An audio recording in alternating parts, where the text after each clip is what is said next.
A cop knocked on my door at 3 a.m. asking, "Where were you when your brother's house caught fire?" The knocking wasn't gentle. 3 sharp bangs that pulled me from sleep so fast my heart was already racing before I'd fully processed what was happening. I stumbled to the door in boxers and a t-shirt, squinting through the peephole at 2 uniformed officers standing under my porch light with expressions that made my stomach drop. The shorter one had his hand resting on his belt near his radio, and the taller one was looking past me into my apartment, like he was cataloging everything visible from the doorway. I opened the door with the chain still on, because something about their body language screamed that this wasn't a wellness check or noise complaint. The shorter officer held up his badge and identified himself as Officer Garrett, then asked the question that would change everything. "Where were you when your brother's house caught fire?" His tone wasn't curious or concerned, it was accusatory, like he already knew the answer and was testing whether I'd lie. I blinked at him, trying to make my brain work at 3 in the morning while processing words that made no sense strung together. "My brother Liam's house caught fire? When? Is he okay? Is his family okay?" The questions tumbled out before I could stop them, genuine panic replacing my initial confusion. Officer Garrett's expression didn't change. He repeated his question, slower this time, emphasizing each word like I was being deliberately difficult. "Where were you when your brother's house caught fire?" I stammered that I'd been here, asleep, that I worked a double shift yesterday and crashed around 10. The other officer, whose name tag read Holbrook, asked if anyone could verify that, and I said no. I lived alone. Garrett asked if I minded if they came inside to talk, and something in his voice made it clear this wasn't really a request. I unhooked the chain and let them in, my hands shaking as I fumbled for the light switch. My apartment was small and messy, with dishes in the sink and clothes draped over the couch, exactly what you'd expect from a 28-year-old working 2 jobs to make rent. Garrett walked through like he was looking for something specific, while Holbrook positioned himself near the door, blocking my exit. I asked again about Liam and his family, my voice getting higher and more desperate with each word. Holbrook finally answered that the fire department got the call around midnight, that everyone made it out, but the house was destroyed, and that arson investigators found evidence of accelerants. The word arson hit me like a physical blow. I sat down hard on my couch, my legs suddenly unable to support my weight. Someone deliberately burned Liam's house? Who would do that? Why? Garrett was watching me closely, studying my reaction with the kind of professional detachment that made me feel like a specimen under a microscope. He asked again where I was between 11 and midnight, and I repeated that I was here sleeping. He asked what I did for work, and I explained that I was a line cook at Marco's downtown and did weekend shifts at a warehouse loading trucks. Garrett asked about my relationship with my brother, and the question felt loaded somehow, like there was a right answer and a wrong answer, and I didn't know which was which. I said we were fine, that we talked every few weeks, that we weren't super close, but there was no bad blood between us. Holbrook asked when I'd last seen Liam, and I had to think hard before remembering it was at our mom's birthday dinner 3 weeks ago. Nothing unusual, just family stuff, everyone getting along fine. Garrett pulled out his phone and showed me a photo that made my blood go cold. It was a screenshot of a text conversation between 2 unsaved numbers, messages planning something that sounded ominous and deliberate. The texts referenced teaching someone a lesson, making them understand there were consequences, ensuring they couldn't ignore the problem anymore. The timestamps showed they'd been sent over the past week, culminating in one from yesterday afternoon that said tonight's the night. Garrett asked if this was my phone number at the top of the screen, and I leaned forward to look at the digits. My stomach lurched when I recognized them as mine. "But I never sent those messages," I said, my voice cracking with fear and confusion. Someone must have spoofed my number or hacked my phone or something. I pulled out my actual phone from the coffee table and opened my messages, scrolling frantically to prove the conversation wasn't there. Garrett took my phone from my hands without asking, examining the screen and swiping through my recent texts.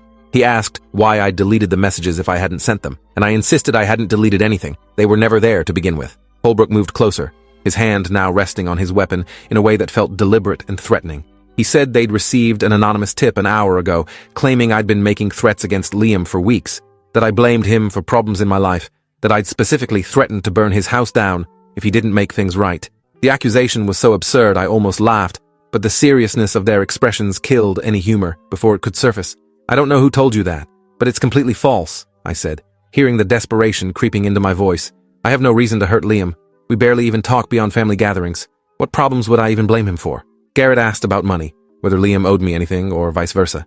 I shook my head, explaining that we weren't involved in each other's finances at all. He asked about property or inheritance, whether there was any dispute over our mom's estate or family assets.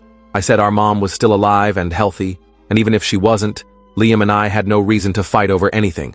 My answers seemed to frustrate Garrett, like he'd come here expecting a quick confession and was annoyed by my denial.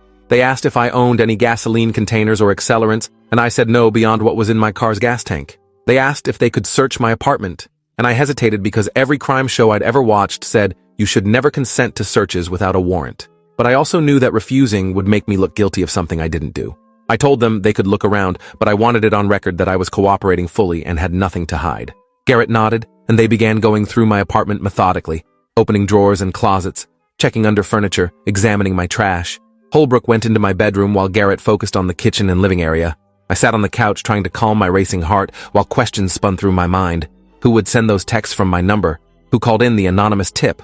Why was someone trying to frame me for burning down Liam's house? The only explanation was that whoever actually did it was setting me up as the fall guy, but I couldn't imagine who would want to hurt Liam or why they'd choose me as their scapegoat. Garrett pulled a receipt from my trash can, examining it closely before asking about a purchase I'd made at a hardware store 4 days ago. The receipt showed I'd bought duct tape, rope, and a pack of disposable lighters. My mind raced, trying to remember why I'd needed those things, and then it clicked. I'd been helping my coworker Jeremy move furniture into his new apartment, and we'd needed supplies to secure boxes and tie down a mattress in his pickup truck. The lighters were because Jeremy was a smoker and kept losing his, so I'd grabbed a multi-pack on impulse. I explained all this to Garrett, giving him Jeremy's full name and phone number so they could verify my story. But Garrett just photographed the receipt with his phone and added it to what was clearly becoming an evidence file against me. He asked why I'd need rope and tape for moving furniture when most people just used boxes and blankets. I said we'd had an odd-shaped dresser that wouldn't fit normally, that we'd had to partially disassemble it and strap it down. Every answer I gave seemed to make them more suspicious rather than less, like I was digging myself deeper with each attempt to explain. Holbrook emerged from my bedroom holding something I couldn't see clearly.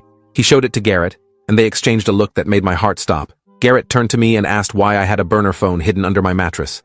I stood up so fast I nearly fell over, insisting I didn't have a burner phone, that I'd never owned anything except my regular smartphone.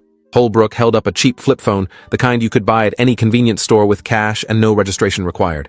He said it was wedged between my mattress and box spring, and asked again why I had it if I claimed it wasn't mine. Someone must have planted it there, I said, knowing how crazy that sounded even as the words left my mouth. Garrett asked when the last time I'd changed my sheets was, and I had to admit it had been over a week, maybe 2.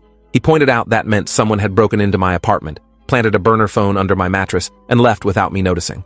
The skepticism in his voice was unmistakable.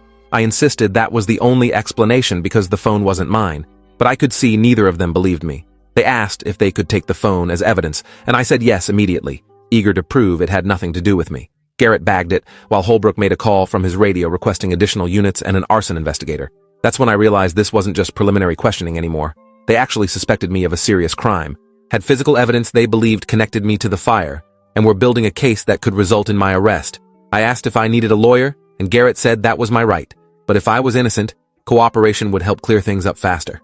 That logic made sense to my panicked brain at 3 in the morning, even though every instinct told me to stop talking and demand legal representation. They asked me to voluntarily come to the station to give a formal statement, and I agreed because refusing seemed like an admission of guilt I didn't deserve. I threw on jeans and a jacket while they waited, my hands shaking so badly I could barely zip up my hoodie. The drive to the station felt like being transported to my own execution, riding in the back of a patrol car while lights from passing street lamps created strobing shadows across the officers' faces. The police station was mostly empty at this hour, just a few people scattered through the lobby who looked like they were waiting to post bail or file reports. Garrett led me to an interview room that matched every cop show I'd ever seen. Fluorescent lights, metal table, uncomfortable chairs, mirror that was obviously one-way glass. He told me to wait while they processed some paperwork, and then I was alone with nothing but my spiraling thoughts for company. I pulled out my phone to call someone but realized I had no idea who to reach out to at 3 in the morning. My mom would panic and make everything worse. Liam was presumably dealing with his own trauma from losing his house. My few close friends would think I'd lost my mind if I called them with this story. I opened Google and started searching for criminal defense attorneys in my area, saving several names in my notes app while my hands trembled against the screen. The door opened and a different officer entered, a woman in her 40s with sharp eyes and a tablet computer. She introduced herself as Detective Carver and asked if I wanted water or coffee before we started. I said water, and she left briefly before returning with a bottle that she set in front of me like we were about to have a civilized conversation. Carver activated a recording device and stated the date, time, and everyone present in the room for the record. Then she asked me to describe my relationship with Liam in detail, starting from childhood. I explained that we were 3 years apart, that he was older and had always been the successful one. Liam went to college on a scholarship, got a good job in finance, married his high school sweetheart Kelsey, bought a house in a nice neighborhood, had 2 kids, Meanwhile, I'd dropped out of community college after a year, bounced between jobs, lived paycheck to paycheck in a crappy apartment. But I wasn't jealous or resentful, I said, because we'd just taken different paths, and that was fine. Carver asked if I'd ever borrowed money from Liam, and I admitted he'd loaned me $3,000 2 years ago when my car broke down and I couldn't afford repairs. I'd paid him back in full over the next 6 months, and he'd never mentioned it again. She asked if there was anything else that might have caused tension between us, and I thought hard before mentioning that Liam had gotten frustrated with me last year when I showed up late to Thanksgiving dinner because I'd picked up an extra shift at work. He'd made a comment about my priorities being messed up, and we'd had a brief argument, but we'd apologized to each other before the night ended, and I thought it was forgotten.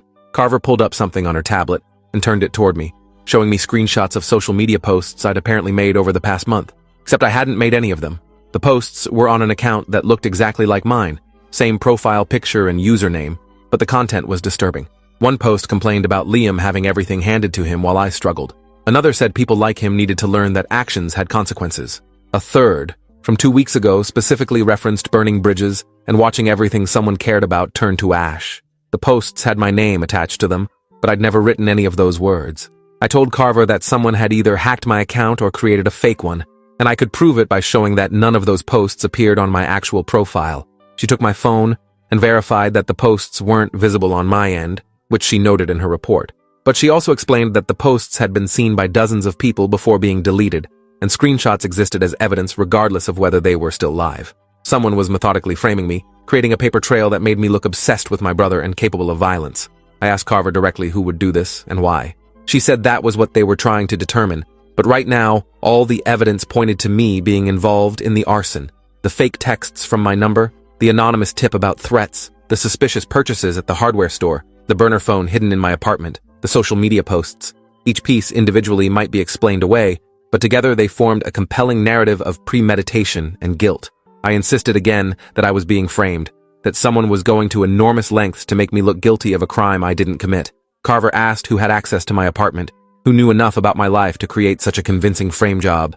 I said only the building superintendent had a spare key, and maybe a couple of friends who'd visited over the years, but wouldn't remember where I kept spare keys. She asked about enemies or people with grudges against me, and I came up empty. I wasn't important enough to have enemies. I worked 2 low-level jobs, paid my bills, kept to myself. There was no one in my life who would benefit from me going to prison or who hated me enough to orchestrate something this elaborate. Carver let me sit in that room for another hour while she supposedly checked my alibi, though without witnesses or security footage there was no way to prove I'd been home asleep when the fire started. When she returned, her expression had hardened into something that looked like disappointment mixed with determination. She said they'd contacted Jeremy, who confirmed I'd helped him move but couldn't recall me specifically buying supplies at the hardware store, suggesting I might have purchased the items for another purpose and used the move as cover. The burner phone had been activated 3 days ago and contained text messages to a number that had been used to contact someone claiming to have information about Liam's schedule and when his family would be home. The messages were brief and coded, but arson investigators believed they constituted coordination between the arsonist and a possible accomplice. My fingerprints were on the phone, which made sense if it had been under my mattress, but which Carver presented as evidence of my direct involvement. I explained that my fingerprints would naturally transfer if someone planted the phone under my bedding, but she pointed out that required believing an elaborate conspiracy theory rather than the simpler explanation that I was guilty. They kept me in that interview room for 6 hours total, cycling between Carver and other detectives who asked the same questions from different angles, trying to catch me in contradictions or admissions. I stuck to my story because it was the truth, but I could see them losing patience with my denials. Around 9 in the morning, Carver informed me that based on the evidence collected, they were placing me under arrest for arson and attempted murder. The attempted murder charge made me physically sick, because it meant they believed I'd deliberately set the fire knowing Liam's family was inside. I was read my rights and processed through booking, fingerprinted and photographed and stripped of my personal belongings. They put me in a holding cell with 2 other guys who looked like they'd had rough nights of their own. And I sat on the metal bench trying to process that my life had just been destroyed by someone I couldn't identify, for reasons I couldn't understand.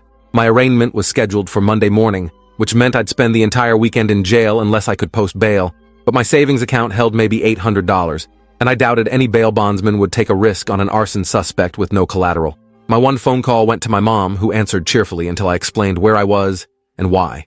Her voice shifted from happy to confused to angry in the span of 30 seconds. She demanded to know what I'd done, and I insisted I hadn't done anything, that I was being framed. She said Liam had called her from the hospital where they'd taken Kelsey and the kids for smoke inhalation treatment, that he was devastated about losing everything they owned. I asked if he'd mentioned me at all, if he suspected me of anything. Mom said no, Liam had no idea who would target their family like this. That small piece of information gave me hope that at least my brother didn't believe I was guilty, even if the police were convinced. Mom said she'd try to find a lawyer and would be at my arraignment, and I could hear her crying when we hung up. I spent the weekend in that cell trying to piece together who would have access to my phone number, my apartment, my social media accounts, and detailed knowledge of my life. The list of people with that level of information was depressingly short. Immediate family, a few close friends, current and former co-workers, my landlord. None of them had any reason to frame me that I could identify. Monday morning arrived and I was transported to court in handcuffs, shuffled into a courtroom packed with other weekend arrests. My mom sat in the gallery looking exhausted and worried, and next to her was a man in his 50s wearing an expensive suit who turned out to be the lawyer she'd somehow hired. His name was Douglas Finch, and during our brief consultation before the hearing, he explained that the evidence against me was circumstantial but damaging. The prosecution would argue for high bail, given the severity of charges and apparent premeditation. Our best strategy was to emphasize my clean record, stable employment, and community ties, while highlighting the possibility I was being framed. When my case was called, the prosecutor painted me as a dangerous individual who'd methodically planned and executed an attack on his own family out of jealousy and resentment. Finch countered that there was no direct evidence placing me at the scene, that the supposed evidence could easily have been planted or fabricated, and that I deserved the presumption of innocence.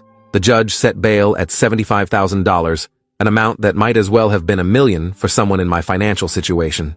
Mom tried to mortgage her house to pay a bondsman, but the process would take days, so I was transported back to jail to await trial. The next 3 weeks in county lockup were simultaneously the longest and shortest of my life. Long because every day felt like a year of anxiety and helplessness. Short because my trial date approached with terrifying speed, and I still had no idea how to prove my innocence. Finch visited twice a week to update me on the investigation and prepare our defense. He'd hired a private investigator who was trying to trace the burner phone and fake social media accounts back to their source. The investigator had discovered that the posts targeting Liam had been made from IP addresses all over the city, suggesting the person responsible was using VPNs or public Wi-Fi to cover their tracks. The texts from my spoofed number had been sent through an internet service that allowed users to display any caller ID they wanted, a common tool for phone scammers that also made it impossible to trace the actual sender. Everything about the frame job showed sophistication that seemed beyond what a casual enemy would employ, suggesting either professional involvement or someone with significant technical knowledge. Finch said our best hope was that arson investigators would find physical evidence at the fire scene that pointed toward a different perpetrator, something that couldn't be explained by the prosecution's theory of my guilt. During one visit, Finch brought news that made my pulse spike with confused relief. Arson investigators had recovered accelerant residue from multiple points around Liam's house, indicating the fire had been set professionally using techniques that suggested either training or research. They'd also found evidence of forced entry on a basement window that the family hadn't noticed before evacuating, proving someone had broken in rather than using a key or being invited inside. Most importantly, a neighbor's security camera had captured footage of a figure in dark clothing approaching Liam's house around 11:30, moving with purpose toward the side of the building before disappearing from view. The footage was grainy, and the person's face wasn't visible, but their body type and movement patterns didn't match mine. Finch said this could be the breakthrough we needed, physical proof that someone else had been at the scene around the time the fire started. The prosecution would argue I could have hired someone or worked with an accomplice, but it introduced reasonable doubt that I'd acted alone or at all. The private investigator was working to enhance the security footage and identify the figure, though success wasn't guaranteed given the video quality. My trial began on a cold morning in late October, 6 weeks after my arrest. The courtroom was packed with spectators, drawn by the sensational nature of the case. Brother accused of trying to murder his own family out of jealousy and resentment. Liam sat behind the prosecution table looking devastated and betrayed, occasionally glancing at me with an expression I couldn't read. Kelsey was there too, holding their kids close and shooting me looks of pure hatred. My mom sat on my side of the room, and I could see the toll this was taking on her, forced to choose between believing her sons.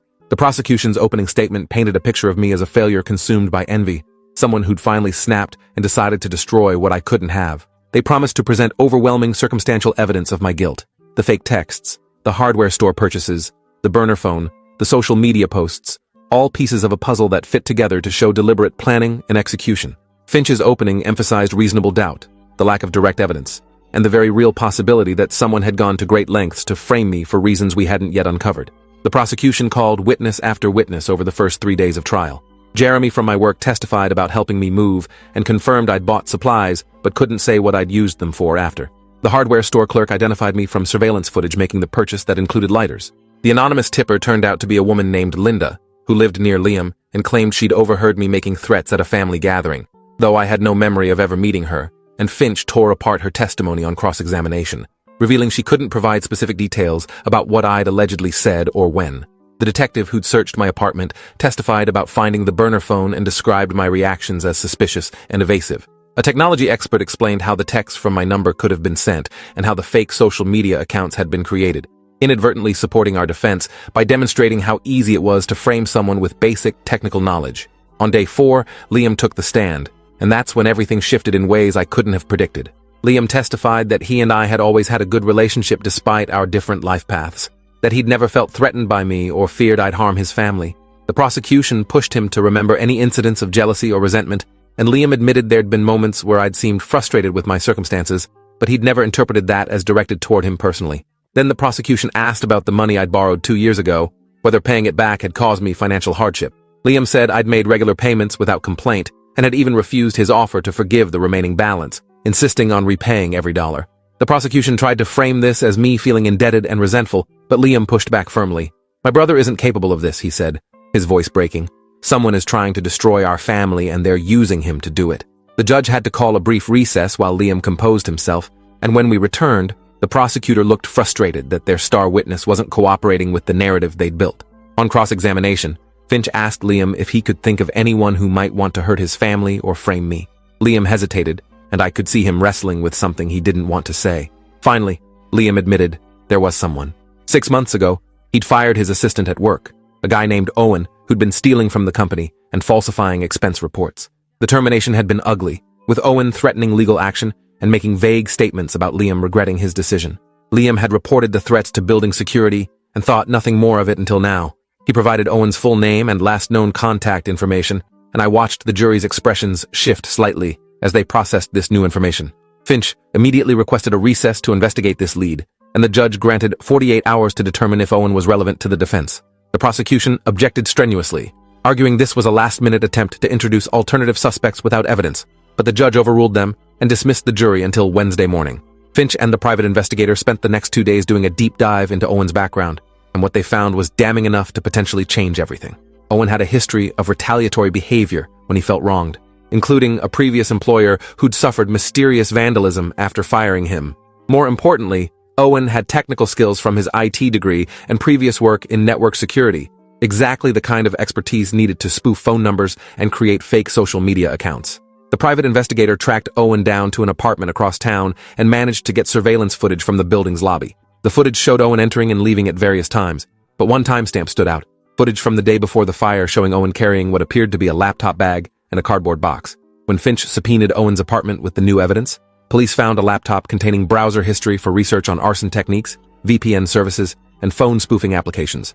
They also found a box of disposable lighters that matched the brand I'd allegedly purchased, though these were clearly unused and hidden in Owen's closet rather than deployed at a crime scene. Most damning was a notebook containing handwritten notes about my schedule, my address, details about my apartment building's security, and what looked like a timeline for when to plant evidence and how to execute the frame job. Owen was arrested that same day and brought in for questioning, and under pressure from detectives and the overwhelming evidence against him, he confessed to the entire scheme. He'd been consumed by rage at Liam for destroying his career, and he'd decided the ultimate revenge wasn't just hurting Liam, but making his own brother the instrument of that harm. Owen explained in cold detail how he'd researched my life through social media and public records, how he'd followed me to learn my routines and identify vulnerabilities. He'd spoofed my phone number to send the threatening texts, created fake social media accounts using my information, and purchased the burner phone which he'd planted in my apartment during a time he knew I'd be at work. He'd bribed the building superintendent $200 to let him into my unit under the pretense of being a relative who needed to leave a gift. He'd bought supplies at the same hardware store I'd legitimately visited, wearing a baseball cap and glasses that obscured his face but timing his purchase to create confusion about who'd bought what. The anonymous tip had come from his girlfriend Linda, who'd never actually met me but was willing to lie for him. Owen had watched Liam's house for weeks, learning the family's schedule and planning the fire for maximum damage while ensuring everyone could escape. He'd wanted Liam to lose everything material while suffering the additional trauma of believing his own brother had done it. The confession was recorded and transcribed, and when the trial resumed on Wednesday, the prosecution had no choice but to request a dismissal of all charges against me. The judge granted the dismissal and apologized to me and my family for what we'd been put through. Liam rushed across the courtroom to embrace me, both of us crying while our mom held us from both sides. Kelsey approached more hesitantly, offering a tearful apology for doubting me and thanking me for not giving up even when everyone believed I was guilty. The media coverage shifted overnight from portraying me as a jealous would-be killer to a victim of an elaborate frame job, though the damage to my reputation had already been done in ways that couldn't be fully undone. Owen was charged with arson, attempted murder, conspiracy, and multiple counts of fraud and evidence tampering. His trial resulted in a conviction and a sentence of 25 years in prison, though no amount of time could erase the trauma he'd inflicted on everyone involved. Liam and his family moved into a rental while their insurance settlement processed, and I helped them sort through the few possessions that had survived the fire. We talked honestly about the pain of having our relationship weaponized by someone else, about the guilt I felt for being the unwitting tool in Owen's revenge, even though I'd done nothing wrong. Finch helped me file a civil suit against Owen for damages, though recovering anything financially from someone heading to prison was unlikely. The process mattered more than the outcome, a symbolic reclaiming of my narrative and reputation. My old jobs took me back after the charges were dropped, though I struggled with anxiety and hypervigilance about people following me or entering my apartment. I installed new locks and a security system, and I started therapy to process the trauma of being arrested and jailed for a crime I didn't commit. My relationship with Liam grew stronger through the shared experience of being victimized by Owen's sick plan, and I made more effort to be present in my nephews' lives. 3 years after the fire, I'd rebuilt my life into something stable and good, working as a kitchen manager at a better restaurant and taking online business courses.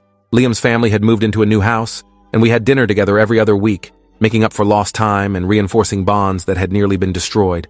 Owen's attack had tried to tear us apart, but instead it forged something stronger from the wreckage he'd created, proving that sometimes the worst betrayals come not from family, but from strangers determined to exploit familial bonds for their own twisted purposes. Thanks for watching till the end. Make sure to subscribe and like to not miss the next story.